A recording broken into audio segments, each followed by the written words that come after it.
In front of me is INFINIX Hot 12i, and let me show you how to reset app preferences on this device. So first of all, open the settings, then find and select app management right here, and go to app settings. Now select more icon and pick reset app preferences.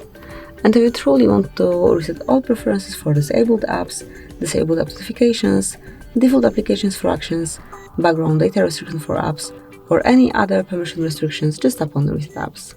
And that's it. As you can see, it has been done. So that would be all. Thank you for watching.